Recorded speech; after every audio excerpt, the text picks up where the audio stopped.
People who had abstinence-only sex education. What was the most outrageous or untrue thing you were told? If a man ejaculates on or near your body, the sperm will swim around and find your vagina and you will get pregnant. Having sex with one person is like having sex with 100 people. My girlfriend's sex ed program in middle school included a wedding dress that they splattered with red paint. Hugging a boy will get you pregnant. Edit. Oh no. Someone gave me the hugging award. Guess I'm pregnant. My dad pointed to a teenage couple hugging when I was a kid and told me that's how you get pregnant. Months later at the fair, my aunt put my 5-year-old cousin on the back of my horse and told him to wrap his arms around my waist to hold on. My heart sank. Later that day I shamefully told my dad that my 5-year-old cousin got me pregnant. If a gay man and a lesbian woman have a baby, the baby will be trans. So I'm Irish and Catholic. Growing up in Dublin we had church-sanctioned sex education. Some of the highlights. All penises are the same size when erect. We were 14 and this was hilarious to us. Being gay is just a phase. No method of birth control is reliable, including oral sex and body rubbing. If you are willing to make out with someone, you will end up having sex with them because you pass the point of no return on the mountain climb to sex. The instructor gave all the boys in the class chewing gum and let them chew on it for a few minutes. Then she asked them if any of them wanted to share. Of course none did. Then she asked if they did not want to share gum, why would they want to share sex partners? This was in a co-ed class, so all the girls in the class got to see too that the actual vagina opening is as small as the tip of a pencil. I also never knew women did not pee from their vaginas until I was 16. I'm 19 now and learned more from shit posts on the internet than I ever had in school. The amount of people who seemed to not know the latter is astonishing. Women have urethras and that is where they pee from. No, you would not accidentally do it with the urethra. My friend who is female didn't know that you don't pee from your vagina until she was 16. She said something about having to pee but not having an extra tampon, so she couldn't take hers out, and her cousin was like, you don't have to take your tampon out to pee. It's a different hole. Edit. My husband is now mad because I have more karma than him laughing. I had this exact conversation with my co-worker last year. She is 35 now. I was discussing cups and she was really perplexed how I wore it for 12 hours if I was peeing all day. Did I take it out each time? Oh, no honey. Your urethra is above your vagina opening. Blank stare. My what? It was a very educational talk for her. Now she just would not wear tampons because if the string gets wet she is grossed out. I told her to tuck it up out of the way between her lips. She just blank stared again. So I gave up on that conversation entirely. I was given a diagram of the female anatomy in which the clitoris had been erased, as in someone went into manuscript paint and whited it out on a line drawing of the exterior of the vulva. The urethra, vagina, labia, anus were labeled, and then at the top of the labia, it was whited out. How many girls would walk away from that convinced something was wrong with them? It is absolutely disgusting the way we hide this kind of knowledge behind locks and keys. I thought my clit was a dick as a young child. That would absolutely reinforce that. When I was first figuring out masturbation, I thought my clit was the entrance to my urethra. I had wonderful sex ed. It worried me that rubbing that area felt good like that S where I piss out of. Why does this feel nice? I had to Google a bunch of articles and diagrams to figure out what that was and how my actual anatomy looks like. I was convinced that saliva was involved in the baby making process. Not that you had kissed someone and then boom pregnant, but that someone's saliva over time would make their baby look like you. The more saliva, the stronger the resemblance. Long story short, I spit in my cousin's drinks for a solid 2 months because I wanted her baby, she was pregnant at the time, to look like me who was 8. This was about 25 years ago, and also I'm a woman. That is how absolutely terrible my sex education was. Opposite story. I went to a Catholic high school. My health teacher was a progressive, so she closed the door and said, listen, okay, sure, masturbation is a sin, or whatever, but it is actually fine. You gotta, clean out the pipes once in a while. Now if your friends ask you to go to the movies and your answer is sorry, Gotta stay home and jerk off, probably step it back a bit. Had a sister teach sex ed in a Catholic elementary school. She flat out gave correct names, body parts and their functions. In 4th grade she also explained exactly how to use a tampon. Went to public school and had real sex ed, but had a history teacher who told us that sex before marriage is a sin because every time you have sex you get pregnant, and if a kid is born outside of wedlock they are going to heck, and we will also go to heck for damning the baby's soul before it is even born. She said condoms and any other birth control is an insult to God and a way for atheists to try and outsmart him. She did not work there after that year. Wonder why? This is probably pretty tame. But sophomore year our teacher told us using multiple condoms at a time increases its effectiveness. I then asked my mom the same thing, and her whole job is to teach safe sex to youth. Spoiler alert, do not layer condoms. It sounds good in practice, but you are actually weakening the condoms and wasting them. UTOR's sex ed policy was his shit. This woman once compared a teenage girl who has had premarital sex as chewed up bubble gum. She then switched the comparison to a pair of worn out shoes. Shit you not. Condoms do not always work, so it is better to not use them. If you ejaculate on a girl, yes, she will get pregnant, regardless of if you had sex or not. Boys get so horny sometimes they cannot control themselves. So girls, it is up to you to remove temptation for the boys. Birth control pills disrupt a girl's hormones so badly she will become barren. That every time a girl had sex I was giving away a part of my soul. So each sex partner whittled away bits of my soul. If I had sex before marriage my God-given husband would only get a tiny scrap instead of a full half, and thus would not be able to love me as much as he would if I did waited. Honestly it is pretty confusing. This was taught in my Christian private school.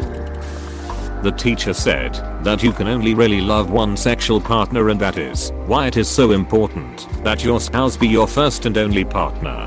One of my classmates raised her hand and said, "My mom died when I was a baby and my dad has been married to my stepmom for 10 years. Does that mean he only loves one of them?" The teacher just looked uncomfortable and moved on to how premarital sex causes depression. Oh good God. Poor kid. Those teachings are ducked. My dad killed himself when I was in 4th grade. I went to Catholic school. The nun still thought it would be appropriate to dedicate an entire class period to talk about how taking your own life was a sin and describe all the horrible things that happen in heck against those who commit this mortal sin. I was freaking 9. After class, I was singled out from my classmates and told to step outside. The nun then proceeded to tell me that I looked distressed and that if I needed to talk she was there. She ducking knew. She was at the ducking funeral. I cannot understand how you could be so unbelievably cruel to a small child who is grieving.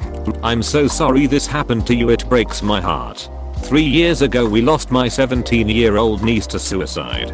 My family is extremely Catholic, so I panicked right before the funeral as I had my 7-year-old with me and was worried there may be some similar themes. There thankfully were not. The priest teared up talking about how special she was and all of her accomplishments, and how much she was loved and all of the things she did to help others. Then he said, but sometimes someone is hurt on the inside so bad that all the love and support and good things are not enough to heal them, and sometimes they just need to go be with the Lord to feel better again. I have never cried so hard in my life. I'm a lifelong atheist. But he got the first part right. Her mother took her life 5 years before my niece, and he was 150% right. She was just too hurt inside and all the love and support was just not enough to fix her hurt. Edit I have some tough times right now. I saw what the OP said and was horrified that anyone would do that to a child. I shared what happened when I had an actual positive experience and then made a few follow-up remarks. I went to sleep early because depression is awesome and woke up to see this blow up. I honestly hope this will help someone someday, but I'm also shocked that so many people liked this comment and had so much to say. TLDR, thanks for listening. Be nice to yourself and others. Everyone deserves to have love and be heard. My teacher said anal sex makes your anus irreversibly loose. She said butt plugs were used by gay men 24/7 to keep their anuses from leaking because they were all loose from anal sex. I really dislike that woman. I just remember this video I was shown in my church youth group of a guy holding a brick over a teen's head and saying there was a 1% change he was going to smash his face in.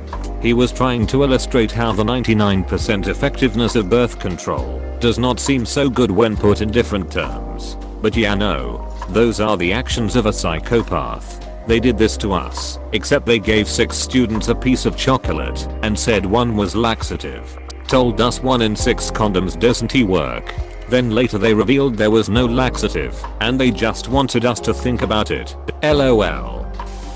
We were told that the G-spot and clitoris female orgasm doesn't exist and that if your hymen is broken before you are married, you may as well give up because a man would never want you, which is wrong in so many different ways. There was a girl in that class that had been recently raped that just put her head down and started crying in the back of the class. Everyone knew about it somehow. Rumors spread quickly. The teacher knew about it and either said it as a dig at her or just said it and didn't he care. He also stated to never use tampons since you basically lose your virginity from them. Thankfully, high school students are much more aware about these topics now, so everyone would make fun of the teacher behind his back and many understandably hated him after his comment about hymens. I went to a small large in comparison to the other schools in my state public school in Idaho. This was also not long ago. If I have to guess, it was in 2017, 2018. On a lighter side note, I can list off a couple funny comments I heard from the boys during that class. Women have 3 holes. I've been looking up the wrong shit online. I thought that if you had sex in a hot tub you couldn't get pregnant because the sperm will boil and die. 30 different versions of I thought girls peed out of their vaginas butts, but my personal favorite was wouldn't it get annoying to have to take out your tampon every time you needed to pee. I imagine it's gross to put back in. Wait for 7 days. I thought it lasted like 20 minutes. Damn, I'd be pissed. 2 What the heck? You retelling me I can get a vasectomy and still jack it? Why isn't it done like a goddamn flu shot then? Girls and boys had to go to different rooms during sex ed. The girls were told that abstinence is the best option because sex is painful. The boys weren't told that. I understand that sex can be painful for some people, but pretending sex isn't a source of pleasure at all for women is flat out wrong and depressing. 1 Condoms do not work. Why? Because sperm are microscopic. STDs are even smaller. And you think a piece of plastic is going to protect you. 2 The cookie analogy. I'm sure there are multiple names for this, but the idea is who wants to eat a cookie when everyone has already bitten out of it? My church-based sex ed claimed that foreplay involved things like reciting poetry to one another or playing the violin together. I guess their plan was for us to be so bad at foreplay we had never have sex. Kissing gets you pregnant. Same, except the nuns told us that French kissing in a bathing suit would get you pregnant. Also, they said you shouldn't go on a date to a restaurant that uses white tablecloths because that looks like sheets, which would make your date think of bed and you'd end up having sex. I think the kids who asked were just trying to be funny and get a rise out of the teacher, older lady who was a PE and volleyball coach. But in any case, they asked where AIDS comes from and how to avoid it. And this lady, in the year of our Lord 2010, responds, AIDS is caused by homosexuals. That is it. Barbie. My middle school was predominantly LDS. Our sex education did not come from a teacher or a health professional. It was one of my LDS classmates' stay-at-home mom who taught us about sex. Instead, she told us about Barbie. See, all of us 12-year-old girls in class needed to idolize Barbie. Ken, Barbie's husband. Ken never sees Barbie gain weight after she gave birth to Kelly and Tommy. Ken never sees Barbie without her hair done. Ken never sees Barbie without makeup on. Barbie is the perfect wife we should all strive to be. She also told us not to trust girls who use tampons. I can't think of anything crazy, but I think it is because we generally weren't told much at all. They tried to scare us condoms aren't effective. Chances are super high you limes get an STD or get pregnant. Watch this horrific slideshow of worst case scenario STDs, and then watch this video of crying women who regret the abortion they got after getting pregnant from their first sexual encounter. But most topics were just vaguely circled. Some super uncomfortable. Young youth pastor came and educated us, but he would only refer to genitalia as the underwear zone. We were able to write questions on a slip of paper to be answered anonymously, but he only read about 10% of them and deemed the rest inappropriate. Shocker. We had a lot of teenage pregnancies. Edit also. To clarify, this was a public school with no religious affiliation. But it was Indiana, so. We were shown a video where a lady said she could tell if a girl was a virgin just by looking into her eyes. The implication was that premarital sex causes your spirit to die, so that you become just a shell with nothing to offer.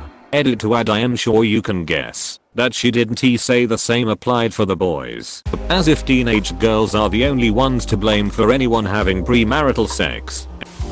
Being raised in a Catholic country, we actually had religion class in high school 2 hours per week. In that class, the teacher, sometimes a priest, sometimes a highly devout teacher, would touch on sex. Here is one thing I heard repeatedly. How will your spouse feel about your love?